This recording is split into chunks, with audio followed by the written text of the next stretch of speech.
My brother and his girlfriend told my ex-boyfriend that I was pregnant. When my ex-boyfriend found out, he threatened to kidnap my son. I cut off all communication with all of them, but my family blamed me. A few years ago, I experienced an event that completely changed my life. My ex-boyfriend Denise and I had been together for more than 5 years. We were both 27 years old. We were heading toward marriage. We were looking for a house together. But in our last year, everything fell apart. Denise suddenly had a psychological crisis. They hospitalized him to protect him. When he returned home, he was a completely different person. He no longer recognized me, he didn't trust me, he constantly thought I was cheating on him. He believed I was turning everyone around him against him. He told me his hatred. I was very upset. After a while, he was discharged from the hospital. I continued to take care of him. I went to every doctor's appointment. I stayed awake at night to make sure he wouldn't go outside if he had a crisis. But Denise's anger and paranoia increased.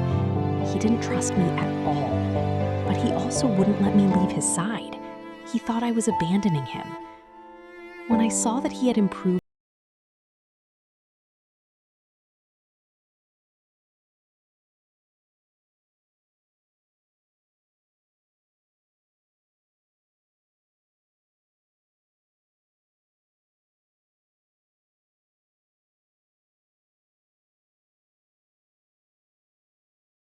I was only emotionally worn down. I kept crying for the old Denise. I don't want to share some details about his illness, but I never blamed Denise.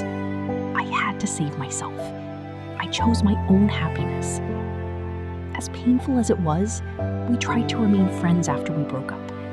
I continued to help him as much as I could. Denise still hoped we would get back together, but I moved on. Shortly after, I met Emre. Emre was a wonderful person. He was a few years older than me. We are together now. When Denise learned that I was dating Emre, he had another big crisis. He made threats against both of us. He thought that I had met Emre before breaking up with Denise. However, I met Emre after breaking up with Denise. The threats and messages were very severe. All I was thinking about was our safety. I informed Denise's family. They also helped him. I realized that I could no longer communicate with Denise. Trying to remain friends was making things worse for both of us. My only connection with Denise was my brother's girlfriend, Merve. Merve was 29 years old. She had been friends with Denise for many years. She knew the bad things in our relationship, but did not take sides. I also saw her as my friend. The fact that Denise still had someone he could trust reassured me. In March 2022, my life changed again. I found out I was 3 months pregnant with Emre. I gently told my family and a few close friends. I asked everyone to keep this news secret. I was not ready to announce it to everyone yet. I was very tense. I constantly felt nauseous. I didn't want more stress. But 24 hours after I told my family, my phone rang. It was Denise. He wrote to me that he knew I was pregnant. Then he said he would file a lawsuit to get custody of the child. I was very scared. He was having another crisis. I did not respond. I immediately informed his family. I just prayed. I thought, I hope my new life will not be in danger. I had not spoken to Denise for more than a year.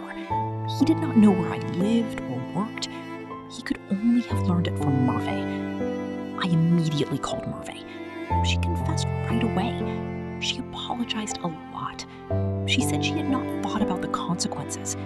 She thought Denise would react well to this news. I got very angry, but I clearly told her, "You will never tell Denise anything about me or the baby again." She promised. Months passed. I did not hear anything from Denise. Then, last week, Emre and I had a baby party. It was a big celebration. 80 people attended. Everything was very beautiful. Then suddenly, I saw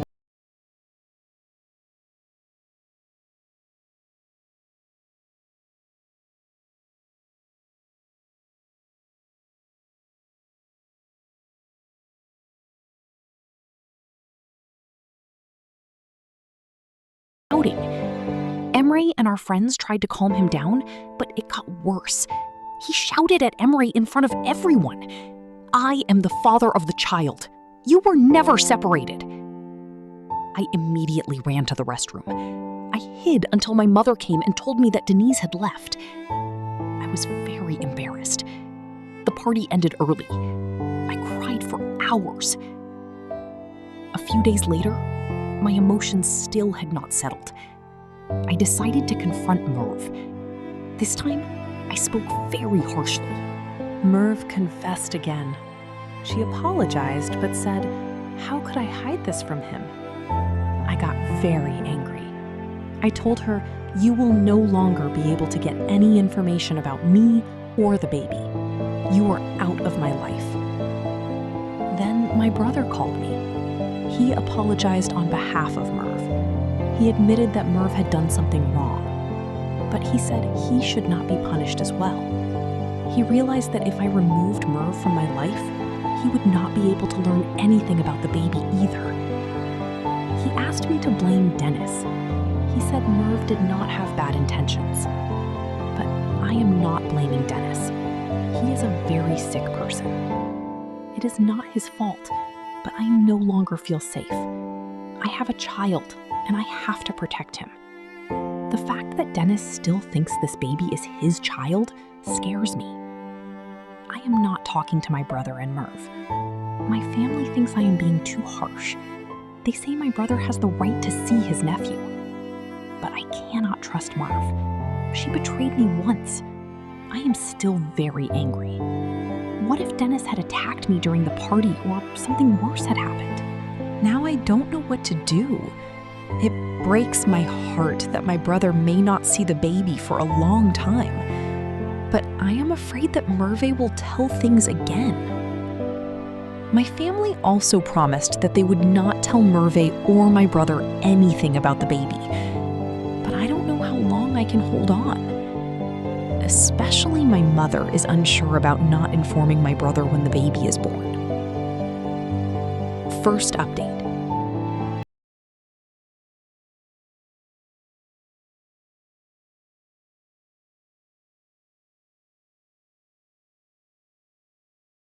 My baby was born earlier than expected. Emre and I are very happy. Our son is 10 weeks old. We moved to a bigger house with Emre. Our old house was very close to my brother and Merve's house. I was afraid Dennis would suddenly come to our door. Our new house is 45 minutes away by car. We did not give our address to anyone. Our first month was very peaceful. Dennis's family said he was still in the hospital. He did not want to take his medication. I also told them about Merve's relationship with him. They took it seriously. They told the hospital that Merve should not visit him. My family finally stopped pressuring me to forgive Merve. Especially, I had a long conversation with my mother. She understood that I needed to put distance between me and my brother. It was very hard, but I had to protect my baby. Of course, everything did not stay calm. A few months later, Dennis called. He had just been discharged from the hospital. He apologized for his behavior at the baby party. He said he knew the child was not his. He cried. He wanted to talk to Emre. Emre refused. I told Dennis that I forgave him, but he could not come near me or the baby. I said I would call the police if he approached. He accepted.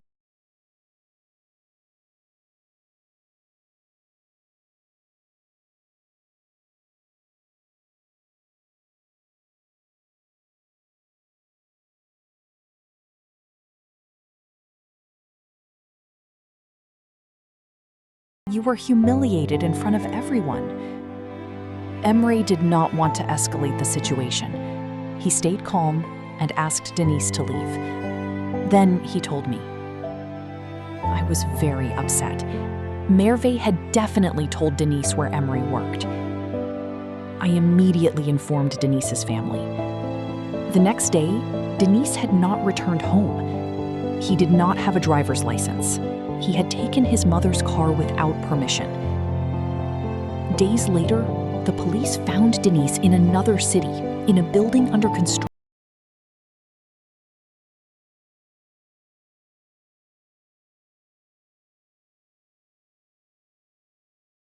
If he is discharged.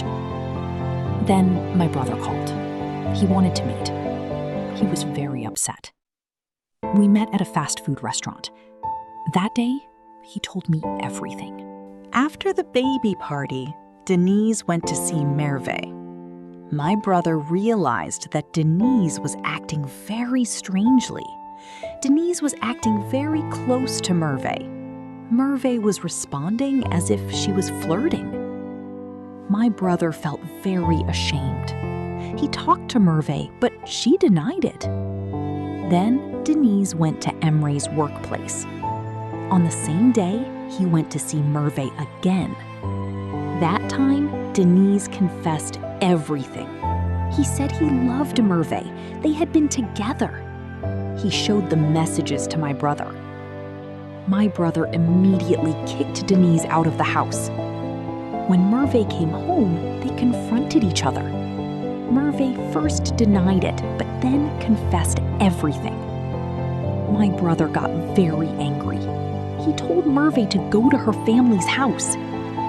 I have not seen Merve since that day. Their relationship ended. My brother is very sorry for what Merve did to me, but I cannot trust him again. Because they are still not officially separated, that is why I do not share our new address or my son's photos.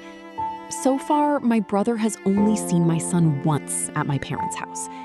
I still do not understand why Merve involved Denise in my pregnancy, but I am very glad that both of them are out of my life.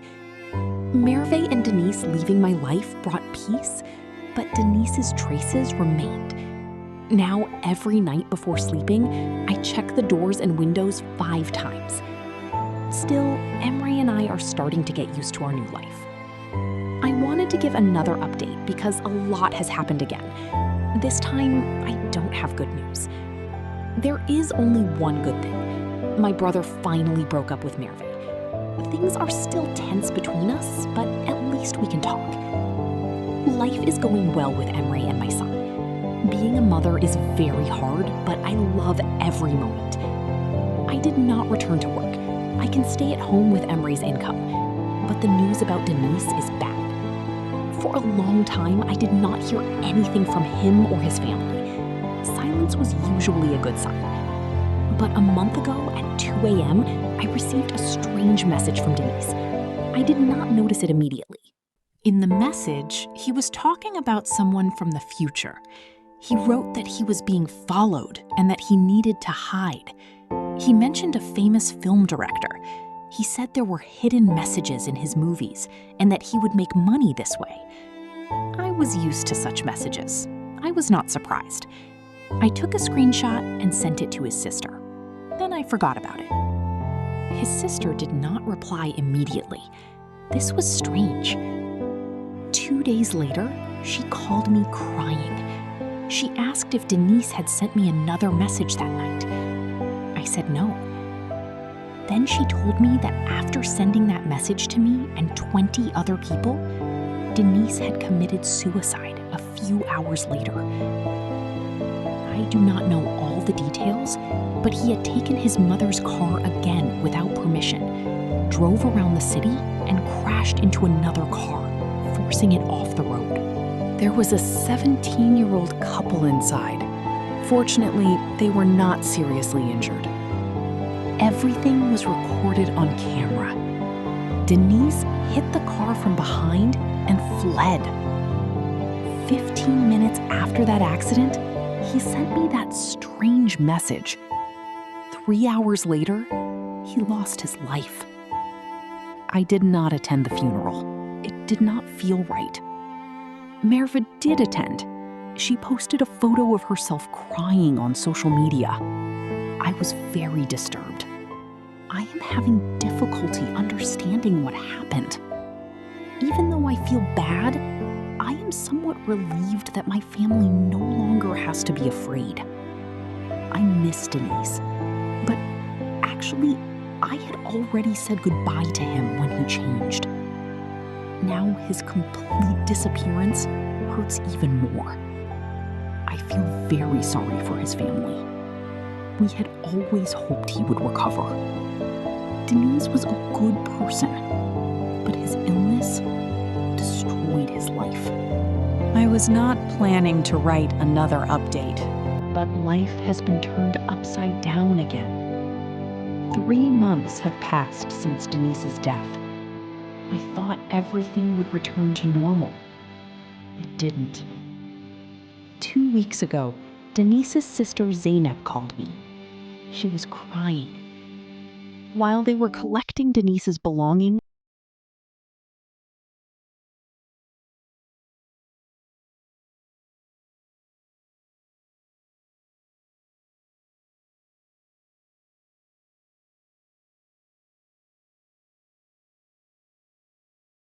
was going to work while I was walking with the baby stroller.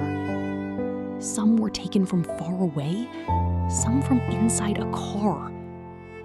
The photos had been taken over months, up until a few days before his death.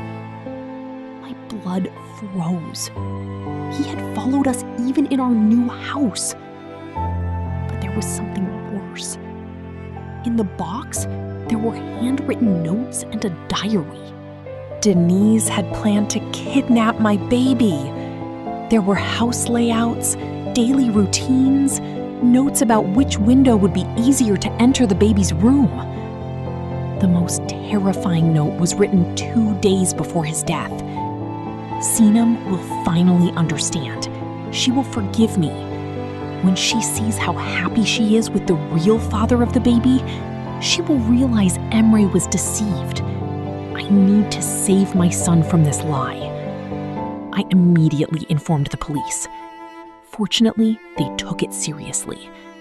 But since Denise was dead, they only made a report. They increased patrols in our neighborhood. They gave us security recommendations. Emre immediately installed a full security system. Now, we can guess how Denise found our new address. My brother had seen my son for the first time at my parents' house. That day, my mother had written our new address on a birthday card and left it on the kitchen counter. My brother was there at that moment. When I questioned him, he was very upset. He said he did not intentionally give the address to Dennis, but when he saw the baby, he became very emotional. He called Merve. He told her that we had moved to a new house. Merve might have somehow passed it to Dennis. Yesterday, while I was walking in the park with the baby, a woman approached me. She looked familiar, but I could not recognize her. It turned out she was the mother of one of the young people Dennis had hit in the accident. She had seen our photos during the police investigation. She sat next to me and told me something unexpected. She said Denise had called the hospital several times after the accident. He tried to reach her daughter. Everyone thought he was calling to apologize, but the woman believes Denise was trying to find out whether her daughter recognized him. I think he was planning something bigger, she said. The police say the accident was just carelessness, but I cannot get her words out of my mind. What if Denise's death was not just a crisis? What if he was planning something worse? Now my panic attacks have started again. When a car door slams or I see an unfamiliar car in the neighborhood, I get very scared. Emre suggested moving again, but I don't want to run anymore. I just want to raise my son in peace. The only good thing is that my family finally understands how serious the situation is. They are no longer pressuring me. Even my father offered to help us move. The a sentence in Denise's diary, "I will save my son."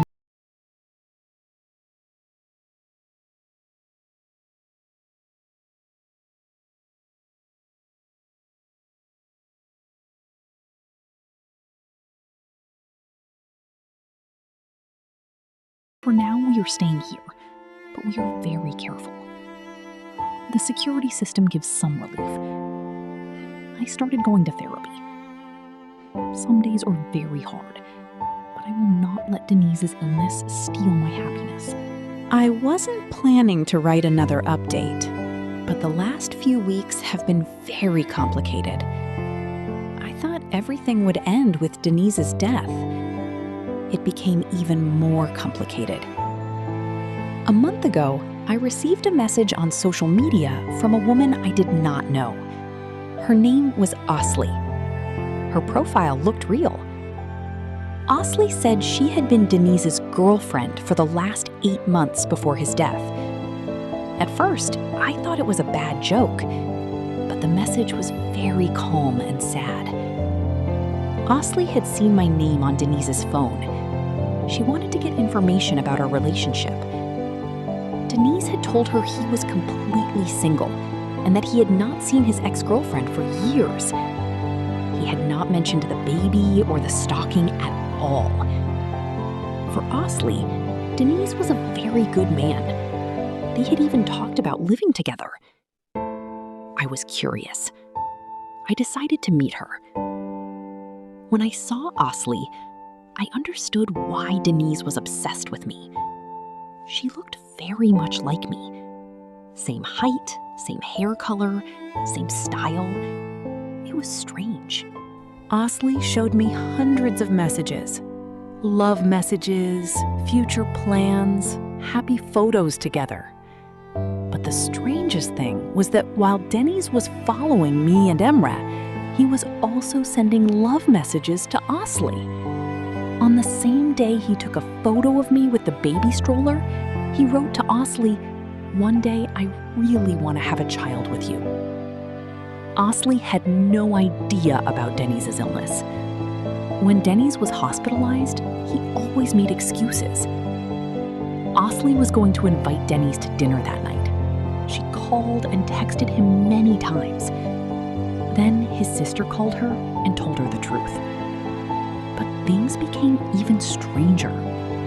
2 months before his death, Denise became very interested in Osley's job. Osley works at a daycare. Denise constantly asked questions about security, the children's families, daily routines. Osley thought he was just interested in her job. But now that I know about his diary, I am afraid to think about what he was planning. After meeting Osley, I wondered what had happened in Denise's last months. I called his sister Zainab. I wanted to look at his belongings together. Zainab was also curious. We met at Denise's old house. What we found was more terrifying than the photo collection. In the bedroom, we found another box. Inside the box were maps of our neighborhood, Emre's workplace, and my parents' house. There were Google Earth printouts with routes drawn in red pen. There were notes about what time security cameras were busy. There was also a file of emergency plans. Denise had written everything, as if he was planning a mission. Plan A, try to meet Sinem alone.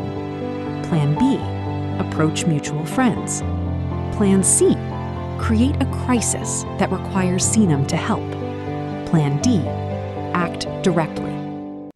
Under Plan D, there were the layout of our house, our daily schedule. Details like my son's sleeping and feeding times, which room he sleeps in. Denise had watched us so closely that he even knew what time my son was alone. Zainab was crying. "I never imagined it would be this bad," she said. But then she said something that changed everything. Before Denise took his mother's car on the night he died, he had called someone. At first, we thought it was random, but when we checked the call records, I immediately recognized the number. It was Murphy. I spoke to my brother. He admitted that Murphy had been called that night.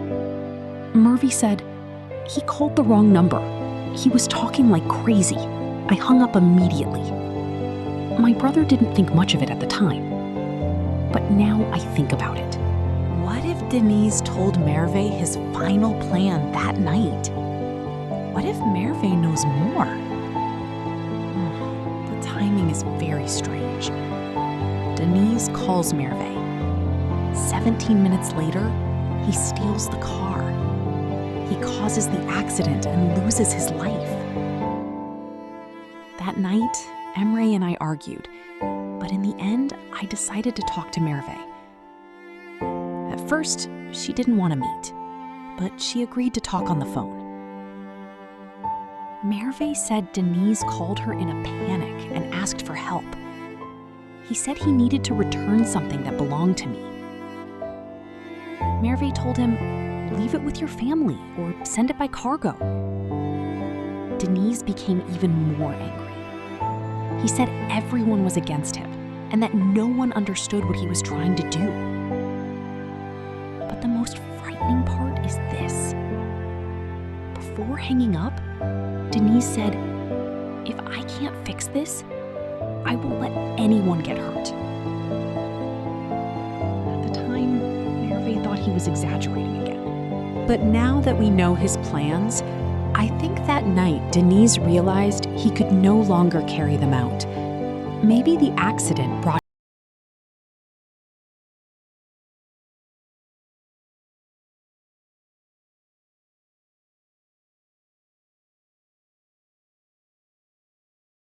Asla has been very supportive. We talk every day. Both of us realized that we never truly knew who Denise was. In the end, our security system is still active. Emre and I decided to stay in our home. Running away does not change the past. I no longer want Denise's ghost to affect our decisions. Our son is very happy. He is unaware of all the drama around him.